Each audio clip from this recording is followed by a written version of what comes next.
What do players like Gary Lineker, Marco van Basten, Gabriel Batistuta and Diego Maradona all have in common? Well, it ain't sportsmanship, is it? No, all these quality attackers all named the same defender as either the best they'd ever played against or at least one of the best. So who is this defensive wall? Maldini? Baresi? Steve Bold? No, it's this man. Who the is that guy? This is Pietro Vierchowod, who I bet is the best defender you've never heard of, unless you've actually heard of him, in which case, thanks for watching and see you next time.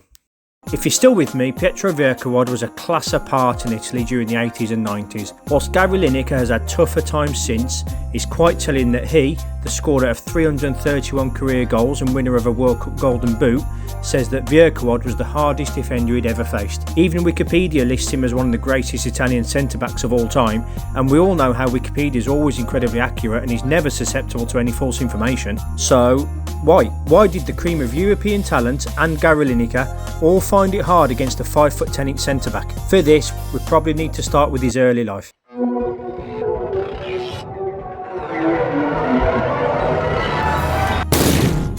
Vierchowod was born in Italy to a Ukrainian father who was a soldier who escaped a Nazi concentration camp and settled in Italy. Pietro would learn many life skills from an early age, working as a labourer to develop important skills and a work ethic that would stay with him into his football career. He bounced back from a couple of failed trials in his career to start off at Coma, where he spent 5 years before and moved to Fiorentina. During this time at Coma, his performances attracted the eyes of Italy manager Enzo Bearzot, and he won his first international cap in a friendly against the Netherlands at the age of 21. And the following year he was included in Italy's World Cup squad. He was nicknamed the Tsar because of his speed, defending, playing style and Ukrainian roots. But what actually made him so good? The simple answer is everything.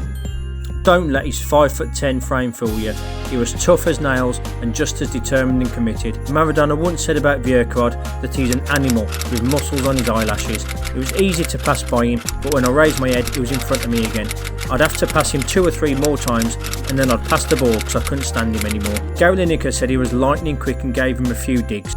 These digs was his thing. He was also excellent in the basics of defending, such as his anticipation, bravery and reading of the game. He often went on mazy runs too to create scoring chances for himself or his teammates. I mean, look at this. Look at this. This is a centre-back.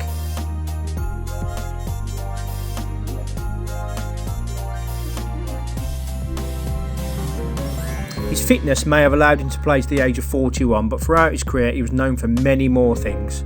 He'd just turned 23 when the 1982 World Cup came along, and it maybe came a little too early for him, but he was still part of the squad and received a winner's medal, which I guess is the same as a kid winning the certificate just for taking part, but on a bigger and better scale. He moved to Roma in 1982 and helped them win their first title in 41 years in the same season, and at this point his reputation was growing to be known as one of the best defenders in a league known for its good defenders. This title win earned him a move to Sampdoria back when they were actually good, where he spent the bulk of his career winning various trophies, including the only league win in Samp's history, where he played alongside players like Cerezo, Pagliuca, Mancini and Vialli. He later moved to Juventus, where he won the Champions League in 1996, playing an important role in the final against Ajax.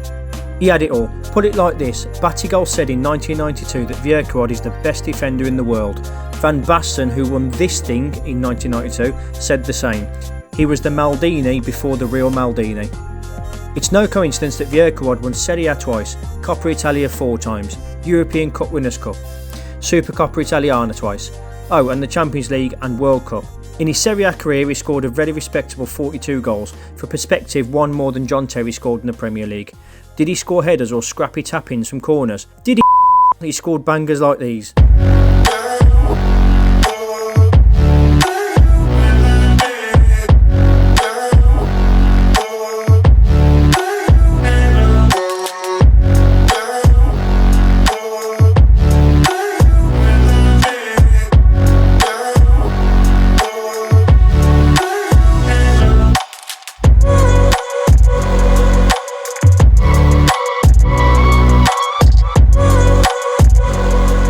He retired in the year 2000 after a career lasting nearly 25 years and went into management, which was a career less successful than when he was on the pitch. He's still 7th on the all-time Serie A appearance list, although level with Handanovic will probably overtake him within a matter of days.